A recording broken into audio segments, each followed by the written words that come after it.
Quando pensamos nos mortos, surgem muitas perguntas. Eles estão no céu, no inferno ou em algum lugar intermediário? Estão dormindo, como alguns textos sugerem? Ou já estão vivendo plenamente na eternidade, com Deus ou separados dele? A Bíblia não nos deixa sem respostas, e hoje vamos examinar essas questões em profundidade, baseando-nos exclusivamente na Palavra de Deus. Para começar, precisamos entender que a morte não é o fim. É um portal, uma transição para algo maior. Como diz o apóstolo Paulo em 2 Coríntios 5:8, preferimos deixar o corpo e habitar com o Senhor. Essa declaração nos dá um indício de que, para os salvos, estar ausente do corpo significa estar presente com Deus. Mas será que isso acontece imediatamente após a morte? Ou existe um intervalo, um estado de espera? Ao longo da história, surgiram diferentes interpretações sobre o estado dos mortos.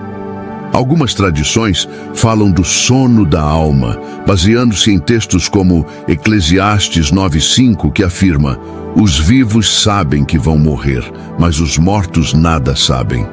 Essa perspectiva sugere que os mortos entram em um estado de inconsciência até a ressurreição. Mas será que isso é toda a verdade? Por outro lado, temos o relato de Jesus na parábola do rico e Lázaro, em Lucas 16:29-31. Nessa história, Jesus descreve o rico sofrendo tormentos, enquanto Lázaro é consolado no seio de Abraão. Isso indica que há uma consciência imediata após a morte, com uma clara separação entre aqueles que estão em paz e os que enfrentam sofrimento.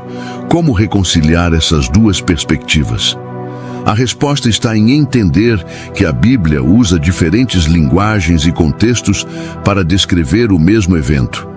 O sono mencionado em alguns textos pode se referir ao estado do corpo, enquanto a consciência descrita em outros aponta para o estado da alma. A separação entre corpo e alma é um tema central para entender o que os mortos estão fazendo agora. Agora, reflita comigo. Se a alma continua viva após a morte, onde ela está e o que está fazendo? Jesus disse ao ladrão na cruz, conforme Lucas 23:43, "Hoje mesmo estarás comigo no paraíso." Isso indica uma transição imediata para aqueles que creem. No entanto, para os que rejeitam a salvação, a Bíblia alerta sobre um destino de separação eterna de Deus. Está aqui, iSpring Suite 11. Seu novo herói com quem você pode criar cursos incríveis e alinhá-los. Isso nos leva a uma reflexão importante. Como estamos vivendo nossa vida hoje? O que estamos fazendo com o tempo que nos foi dado? Se você chegou até aqui, escreva nos comentários: "Estou comprometido com a verdade, que é a palavra de Deus." Assim, ajudaremos essa mensagem a alcançar mais pessoas com a verdade do Evangelho. O que acontece com aqueles que já partiram? E como essas verdades podem impactar diretamente sua vida hoje? Agora que entendemos que a alma não deixa de existir após a morte, é crucial aprofundar em um ponto fundamental: o destino eterno dos mortos. Para isso, precisamos examinar o que a Bíblia diz sobre os dois caminhos que se abrem diante de cada pessoa: o caminho da vida eterna e o da separação eterna de Deus. A Bíblia é clara em Hebreus 9:27 ao afirmar: "Está decretado que os homens morram uma só vez e depois disso enfrentem o juízo." Isso significa que a vida que vivemos aqui define nosso destino na eternidade. Não há um meio termo, nem uma segunda chance após a morte. Essa advertência deve nos levar a refletir sobre a urgência de nos reconciliarmos com Deus. O que acontece no momento da morte para os salvos? Para aqueles que colocaram sua fé em Jesus Cristo, a promessa é gloriosa.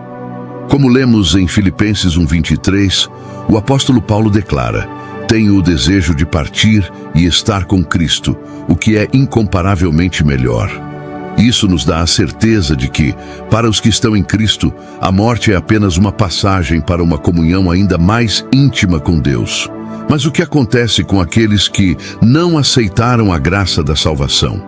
Aqui, a parábola do rico e Lázaro, mencionada anteriormente, nos oferece uma visão profunda.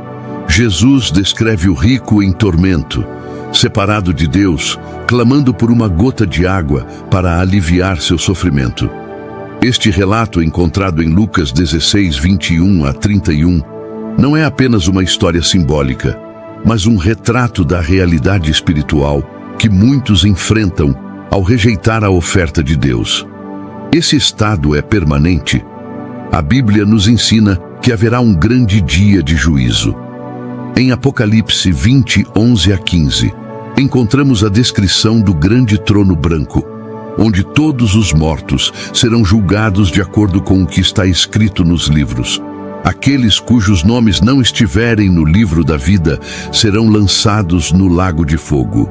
Isso nos leva a compreender que, embora os mortos já estejam experimentando um estado provisório de paz ou tormento, seu destino final será decidido no juízo de Deus. Uma pergunta importante. Você já se perguntou como as decisões que tomamos aqui influenciam nosso destino eterno? Jesus, em Mateus 7, 13 a 14, nos adverte sobre os dois caminhos. Entrem pela porta estreita, pois larga é a porta e espaçoso o caminho que leva à perdição, e muitos entram por ele. Mas estreita é a porta e apertado o caminho que leva à vida, e poucos são os que o encontram. Essa escolha não pode ser feita após a morte. É aqui e agora que decidimos qual porta vamos atravessar.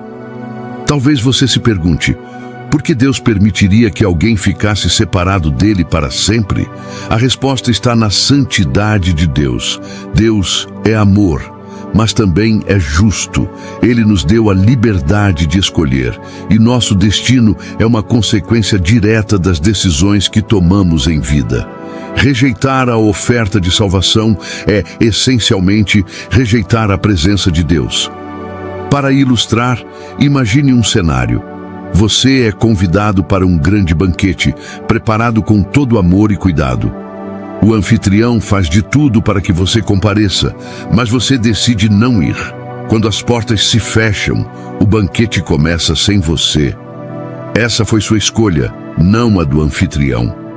Assim é com Deus. A salvação é um presente gratuito, mas cabe a nós aceitá-lo. Agora pense, se você partisse deste mundo hoje, qual seria o seu destino? Estaria na presença do Senhor ou separado dele? Essa pergunta não pode ser ignorada, pois define não apenas o que acontece agora, mas também por toda a eternidade. Lembre-se, a palavra de Deus é viva e eficaz. Ela nos chama ao arrependimento e nos dá a esperança da vida eterna.